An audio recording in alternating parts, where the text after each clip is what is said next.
Welcome to Slamboree, 9th of May 1999 from St. Louis, Missouri. WCW have had a rough couple of weeks on Monday Nitro, but the card they've put together here doesn't look too bad at all. Just over 20,000 fans are in the TWA Dome to see DDP defend his world title against Kevin Nash. We're also going to find out who's in charge of WCW when President Ric Flair battles Roddy Piper. And we've got Sting vs Goldberg in a one-on-one match for absolutely no reason whatsoever. Pay-per-view buys are down significantly tonight. We've got 195,000 fans tuning in, which is still a respectable number, but it's over 50,000 less than Spring Stampede and nearly 200,000 less than Super Brawl 9. WCW need to get a little goodwill back if they want those numbers to increase, so let's get started and we'll see how well they did. As always, thank you for being here and thank you for taking the time out of your day to watch another pay-per-view review from the Reliving the War series. We open up with what should be an excellent tag team match. Champions Rey Mysterio and Kidman versus Dean Malenko and Chris Benoit versus Raven and Perry Saturn. On Nitro, the Horsemen have been the aggressors, with Dean and Chris turning heel. Raven and Saturn have also switched it up to become babyfaces, and everyone just loves Mysterio and Kidman, so there's nothing new there. This is a triple threat tag match, first fall to a finish. Former Flock teammates Kidman and Saturn work together to take out the Horsemen first of all, but Perry ends up clotheslining Kidman before dumping him out of the ring with a belly-to-belly suplex. That looked pretty rough, didn't it? A Horseman sucks chant breaks out in the arena as Malenko goes to work on Saturn, but Dean and Chris aren't affected by the audience as they hit a dropkick and suplex combo on Billy Kidman. Good stuff here from the Horsemen. Mysterio and Raven then get involved, with Rey impressing with his flashy offense. The alliance between the babyfaces pretty much ends when Kidman and Benoit team up to take out Raven, but Benoit goes after Kidman seconds later. There are no friends in this triple threat match and Kidman finds that out the hard way. Kidman fires back with a BK bomb, but he narrowly misses a top rope splash. Raven has to break up a crossface attempt, and Saturn takes to the skies with a frog splash to Benoit's back. The referees lost control here as guys begin coming in and out of the ring. Rey hits a fantastic moonsault after getting launched to the top turnbuckle. Saturn launches himself over the top rope to take out a bunch of his opponents. There's a diving headbutt right there from Chris Benoit while the other competitors were out of the ring. And from this point on, the Horsemen dominate the match, with the referee just allowing anyone to get in the ring whenever they please. The Horsemen even make light of this when Malenko makes a legal tag. No one really cares.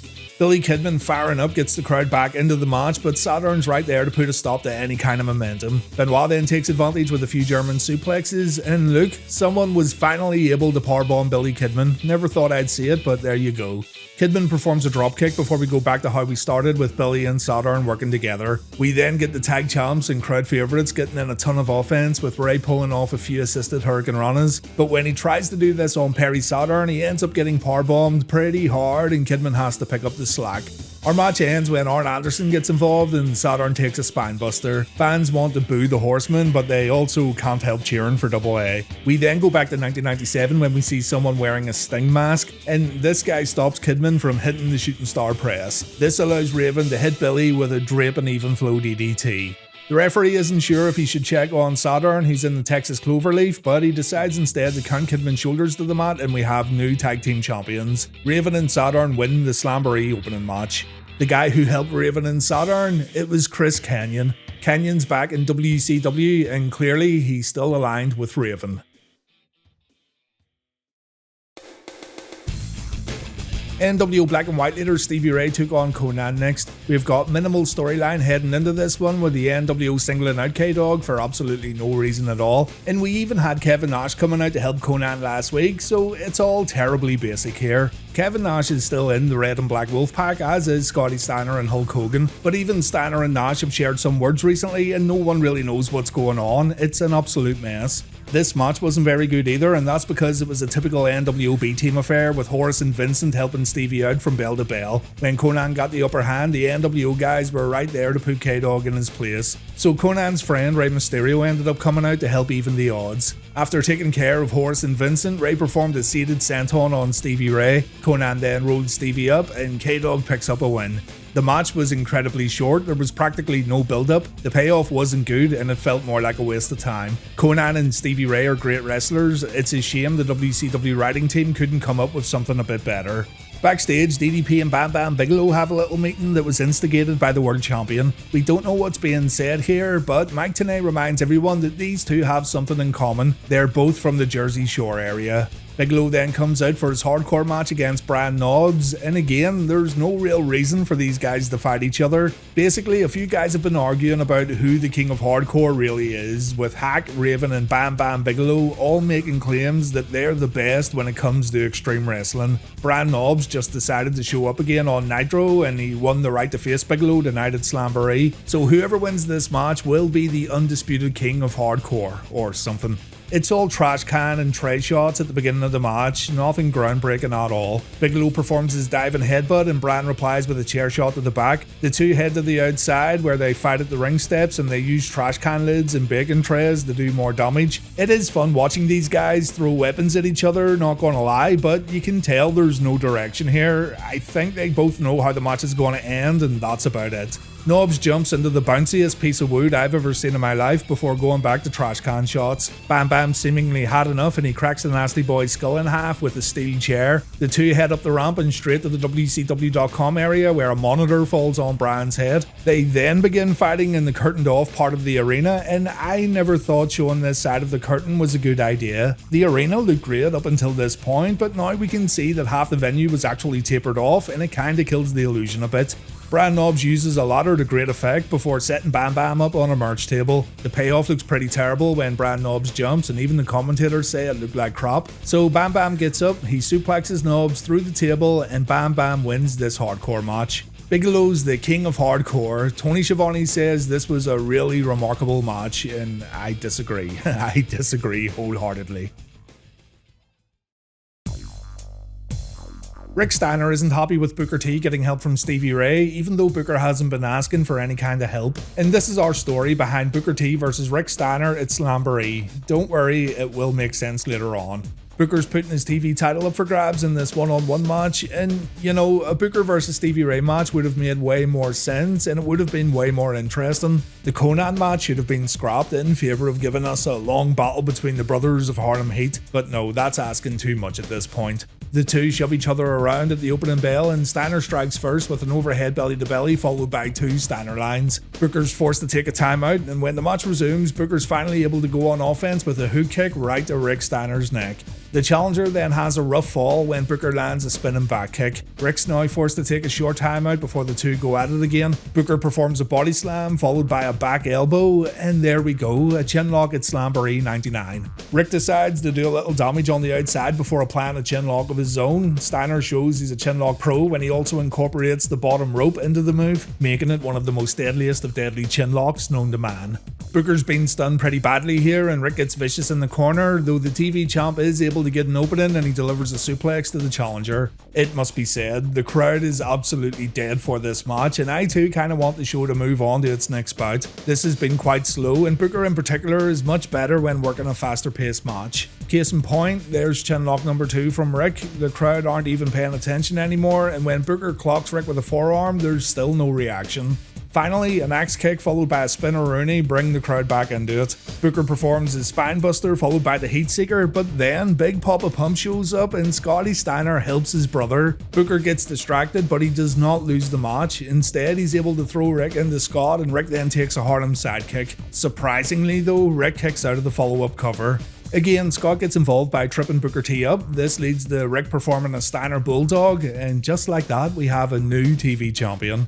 Are the Steiner brothers back together? Well, we don't know. Rick goes backstage looking for his brother afterwards, and he tells Buff Bagwell that Scott just screwed around during his match. Buff says he hasn't seen Scott around, and Rick wishes Buff good luck for his match against Scott later on. You can see this coming a mile off, can't you? Watch your back, Buff Daddy. Referee Charles Robinson, Lil Nate himself, is going to face the Macho Man Randy Savage's new valet Gorgeous George next at Slamboree. If George wins, then Randy Savage gets reinstated and he's allowed to compete in WCW on a full-time basis. Look at Charles Robinson, styling and profiling like his hero Ric Flair. I think everyone knows this, but Ric Flair really was Robinson's hero. Charles is a die-hard Ric Flair fan, and I'm sure he was having the time of his life right here. Ric Flair grabs a microphone and amongst a sea of boos, he tells Medusa he's always wanted her to ride Space Mountain. Miss Madness can come along too if she likes, but Lil Nate is going to take care of Gorgeous George. Charge says he's going to put George in the figure 4 and afterwards George is going to ride the little Space Mountain, but Savage says that's not going to happen. Macho thinks his valet is going to kick Lil Nate's ass tonight at Slamboree. The bell rings, the two circle the ring, and what follows is a ton of time wasting, though it's some of the most entertaining time wasting you'll ever see in your life. Charles Robinson's in full Flair mode, and even Rick himself gets a kick out of Robinson's mannerisms. He's trying his best, God love him. George avoids a lockup and Robinson gets frustrated. George then applies a wrist lock while Charles was busy with Randy Savage, and the two competitors then trade multiple wrist locks and hammer locks. I'm seeing more actual wrestling here than what I would in a David Flair match, and that's no exaggeration. Look, we even get a full Nelson from George, followed by a snapmare. The fans go crazy, as does Lil Nate. So George pushes Charles into Rick, and again the crowd pops. It's a complete opposite reaction when compared to Booker T versus Rick Steiner. Ric Flair and Macho then get in the ring for a stare down. Rick gets out and he hands Robinson a steel chair. Miss Madness tries to take the chair away, but she ends up taking a cheap shot, followed by a body slam from Lil Nate. Charge then argues with Johnny Boone in the ring and the referee shoves Robinson down to the mat. All the while, Gorgeous George tends to Miss Madness on the outside. The match proceeds with Robinson choking George on the ring ropes and on the mat. George fires back with a few knife-edge chops in the corner, and my god, Robinson goes up and over the top turnbuckle just like Ric Flair, and he also gets launched off the top rope in typical Flair fashion. I was just wondering if Charles was going to do the Flair flop, and yeah, there it is after a clothesline. Gotta give it to both of these guys right here, it's fantastic stuff.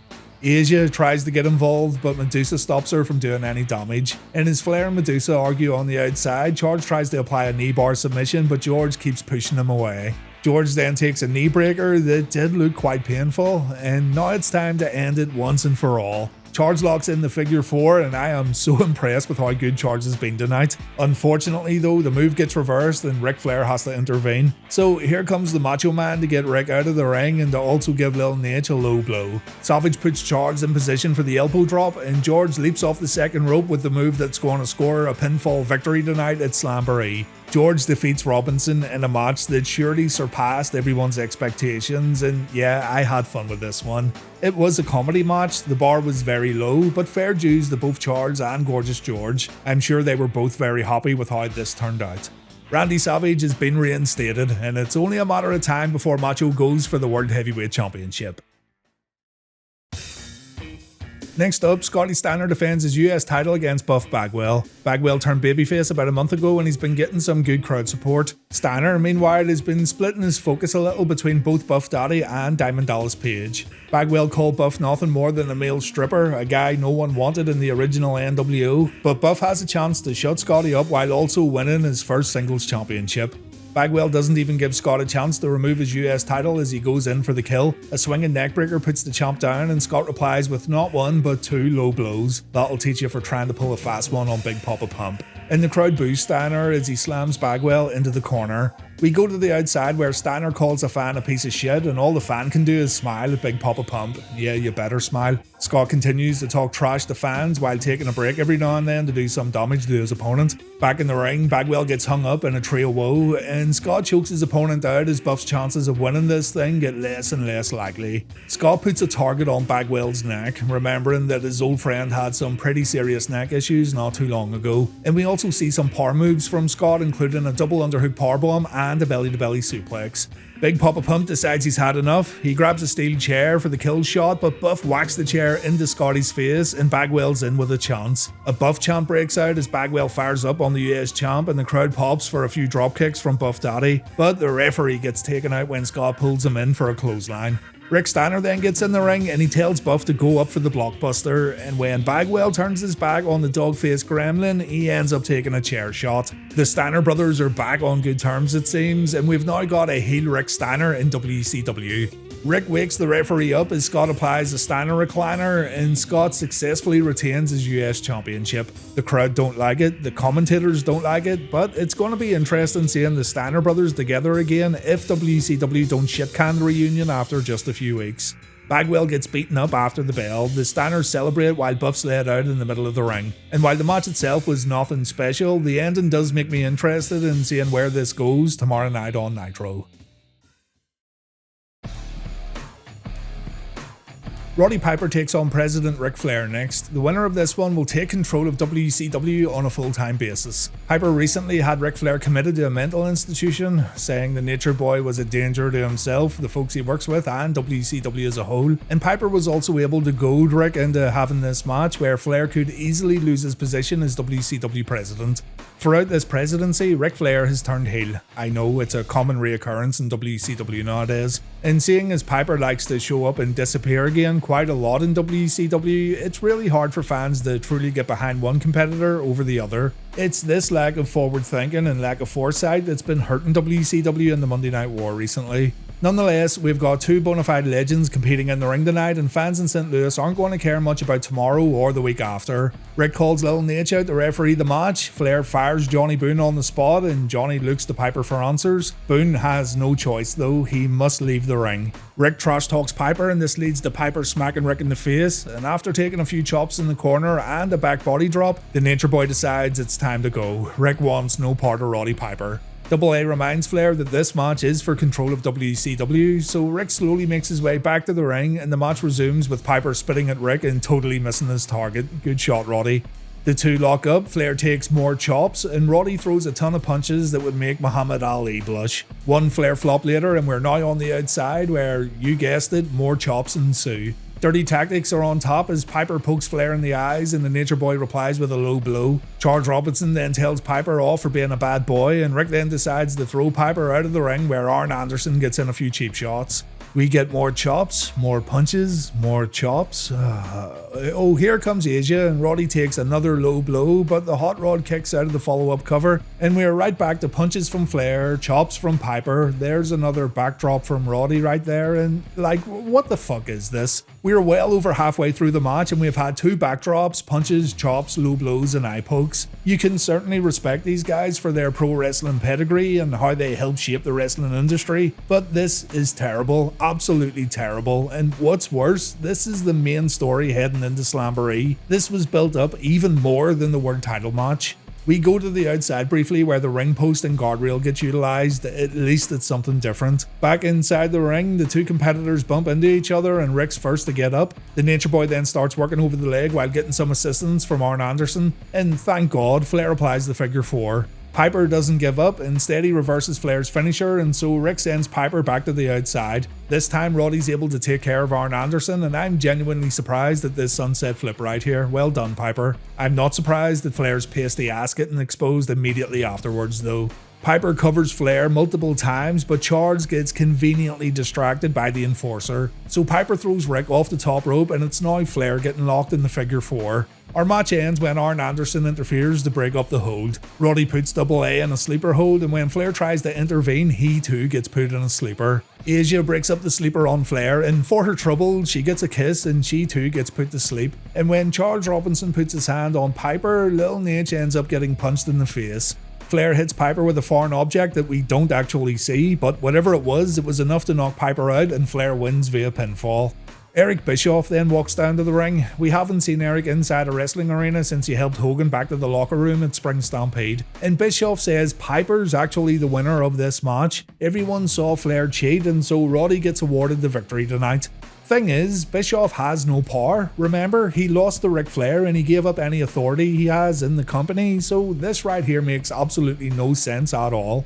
Piper fires Ric Flair while the Nature Boy screams at a few kids sitting at the front row, and Piper then thanks Eric Bischoff for doing the right thing. Who would have thought it?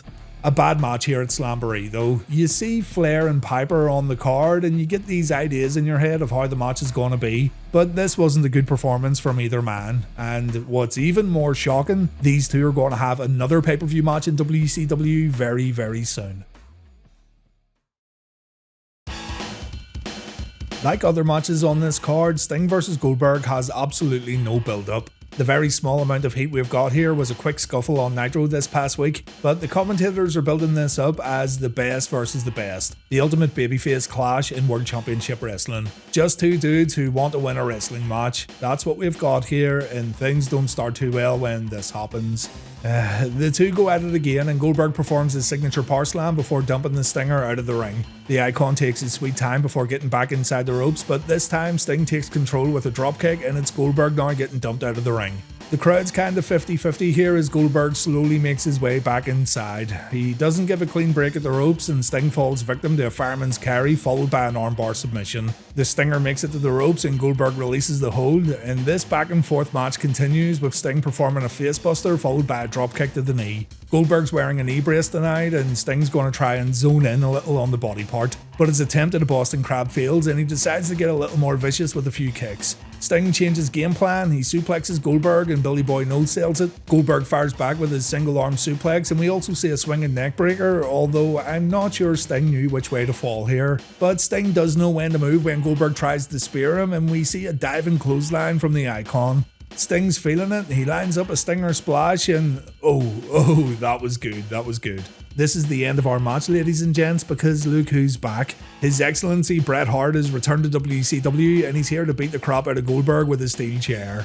Bret hits Goldberg on the head, and he goes after Goldberg's knee too before leaving the ring. And here comes Rick and Scott Steiner to feast on the carcasses of these two fallen WCW babyfaces. Rick and Scott beat Sting and Goldberg up pretty badly. It's clear they want to make a statement tonight, and going after these two is a great way to re-establish themselves, but the crowd aren't happy with how all this turned out.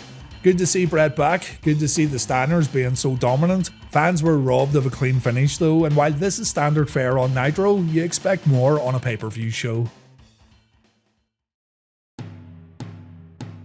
Our main event features Kevin Nash getting a world title shot against Diamond Dallas Page. Nash got this opportunity through some wheeling and dealing with Ric Flair, but at that point in time Nash was a heel, or a tweener at least, and since then it appears that Nash has gone completely babyface, but honestly, who knows at this point? It can all change again next week. DDP lost the belt on an episode of Nitro and won it back again the same night. He's been a two-time WCW champion within the space of 1 month, so it's been quite an interesting couple of weeks for Dallas Page. Nash said he wants to win this for Hogan, he wants to get revenge for Page injuring Hollywood at Spring Stampede, so let's see if he can get the job done. Slamboree 99 World Heavyweight Championship, Diamond Dallas Page vs Kevin Nash. It's time for the main event. DDP tells Nash he's going to feel the bang, while Big Sexy tells his opponent to suck it. Great start. Page tries to end it immediately with a diamond cutter, but Nash avoids it and Dallas gets sent to the outside. Page then ducks a few haymakers from Big Kev, but he doesn't avoid a knee strike. And when Dallas starts acting up on the apron, Nash runs into him with another knee strike. DDP really needs to get his act together. Page gets dropped on the guardrail before Nash brings it back in the ring for even more knee strikes. Careful there, big man. And Nash feels it's necessary to tidy up his eyebrows a little before lining up DDP for a back elbow. Big Kev's super confident tonight, no doubt about it. DDP avoids snake eyes and Nash takes a few punches to the face. Kev has to shove Dallas away when the champ goes up for some mounted punches, but Page gets in a low blow and the referee doesn't see a thing, I think. Page beats his opponent to the mat before cutting off a turnbuckle pad. While Nick Patrick investigates, Page hits Nash with a microphone, but this isn't enough to end the match. Dallas argues with the referee and he took his eye off Nash for just a moment, and this turns out to be a costly mistake. Dallas gets his head rocked off that exposed turnbuckle. Both men struggle to get to their feet afterwards. We get a fistfight between champion and challenger, and Dallas gets the better of Big Kev. Nash gets sent to the outside and Dallas makes fun of Big Sexy before lining up a baseball slide. Page manages to knock Nash down, and on the outside Dallas takes Kev out with a diamond cutter. Page then covers Kev on the outside and Patrick reminds the champ that this isn't a Falls Count Anywhere match. Of course, Page really knew this wasn't a Falls Count Anywhere match, but it's still a spot that makes the champ look a bit dumb. Nash gets tossed into the ring, Page makes the cover while using the ropes, and Kev kicks out. This isn't going well for Dallas at all. DDP hits a few low elbow drops and Page is way too busy playing up to the audience. He's getting more and more arrogant as the match goes on. He starts working over the leg and he begins utilising the ring post to his advantage. And Dallas wants to injure Nash right here just like he did to Hogan at Spring Stampede, but Kev pushes Dallas away. Back in the ring, DDP gets more arrogant as he punches and kicks his opponent. Dallas wants Nash to stand up to take more punishment, so Big Sexy obliges and Kev starts fighting back. DDP takes a running knee followed by a corner clothesline. Nash then hits Snake Eyes on the exposed turnbuckle, and after hitting the big boot, Big Sexy signals for the jackknife. We could be seeing a new world champion here. DDP takes Nash's finisher, but here comes Randy Savage to once again give DDP the assist. This has been happening frequently on Nitro, and it makes no sense seeing as Macho Man's a babyface in the Gorgeous George storyline, yet he's acting like a heel by helping DDP. The ref calls for a DQ as Macho hits Nash with the World Championship belt, and then Eric Bischoff walks back down along with Double D Doug Dillinger. Bischoff tells Randy to get away from the ring before instructing Nick Patrick to restart the match. Eric says he doesn't care what Ted Turner or Harvey Schiller says, this match must continue. So we go back to the ring where DDP takes advantage once again, and instead of firing on all cylinders, things get slowed way down with both men trading sleeper holds. Page gets out with a jawbreaker before going out to grab a chair, but Dallas ends up hitting himself when the chair bounces off the top rope. Page makes up for his mistake by hitting a low blow, but Nash kicks out at 2, and our match ends with Nash performing a big boot and Dallas takes another shot with that chair. The big man delivers his jackknife powerbomb, and Kevin Nash becomes a 2-time WCW World Heavyweight Champion. As far as Kevin Nash matches go, this wasn't bad, but generally speaking, it wasn't a great nor memorable main event. I kinda feel bad for DDP too because he didn't get a great run with that World Heavyweight Championship, but there you have it, DDP does the job at the PPV named Slamboree. Not a good show here from WCW at all, and I had real high hopes when looking at the card on paper. The tag team opener had no control. Rick Steiner vs Booker T almost sent the crowd to sleep. Piper vs Flair barely passed as a wrestling match, and the world title match really isn't worth revisiting. I'm going into these post-Spring Stampede WCW shows with a lot of hope. Everyone says there's no good WCW pay-per-views left, and I really want to prove that statement wrong as we move forward. But I can't say Slamboree 99 is a good event, and so this one unfortunately does not come recommended. Honestly, Charles Robinson was probably the most entertaining thing about this event. Still, thank you for watching, and I hope you enjoyed another WCW pay-per-view review in the Reliving the War series. There's no Nitro next week due to the NBA playoffs, so the next episode of Reliving the War will feature an unopposed episode of Raw. Thank you so much for watching, guys, and please take care.